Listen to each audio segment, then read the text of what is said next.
Time now for our rants and raves, starting with you, Dan. I have a rave for Tom Patterson of the Shorenstein Center at Harvard's Kennedy School.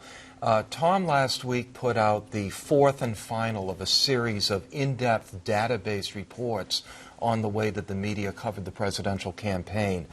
The most recent report covers the final general election campaign between Donald Trump and Hillary Clinton. His findings are complicated, but essentially it's that the coverage was overwhelmingly negative of both candidates.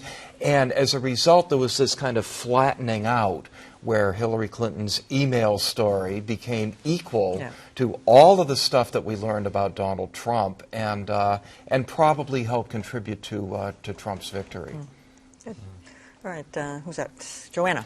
So I have a cynical rave for Time magazine, which is, it's a tough time for magazines, and Time continually makes itself relevant with its annual Person of the Year story. Besides People's Sexiest Man Alive, I don't think there's any magazine story quite so anticipated. This year, no brainer, it was Donald Trump, who, proving that he is both the best and the worst thing to happen to the press, drew more attention to it by raising more controversy by saying, I should have been Man of the Year, but I can't do it because it's PC. So, I mean, it was a good week, probably the best week of the year for Time magazine, unsurprisingly.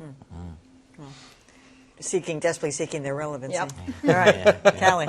I have a rant for Jim Vandehei. He is formerly of Politico. He's gone off now to build something new called Axios. He just unveiled pieces of it. It's still quite top secret. And what he said he's calling for in terms of contributors are people who have newsletters who have 10,000 followers.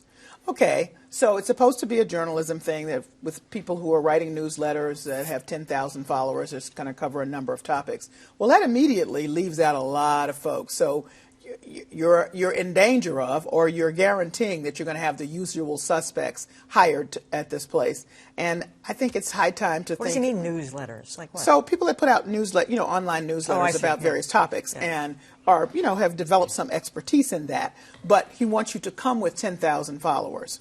So that's a high bar if you're doing some of the tough subjects.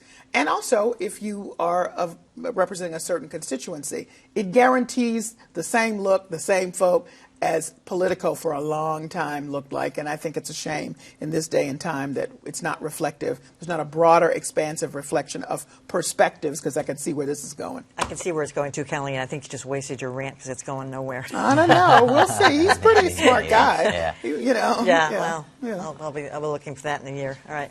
Yeah, I agree. I would like to give a rave to the Boston Globe and one of their writers, Billy Baker, for a 5-part series that they did that was about a boy, Will Lacey, who almost from infancy was diagnosed with cancer, a terrible form of cancer that almost always is fatal, certainly after initially being in remission.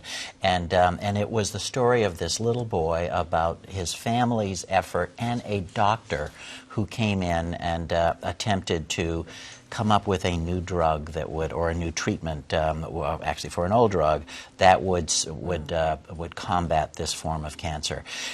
It's a story both that takes place over 5 or 6 years.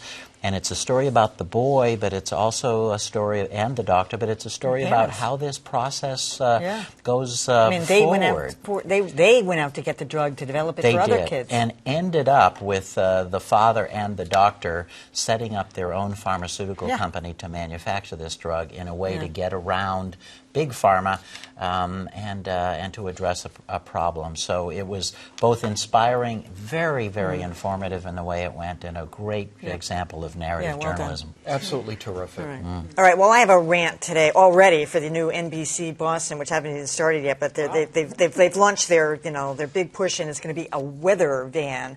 They're going to take it out into the field. There it is. And get into this. They're going to have cameras inside the van that look out so they can tell you what the weather conditions are. Unlike the rest of us, outside? Unlike the rest of us that have windows in our vans. And the other thing, I didn't use a picture of this, but did you see the incredibly diverse weather team? No. 5, middle-aged white guys and 1 beautiful blonde, and that's it. That's the launch. Well, good luck to them, but I got to say, it was weak.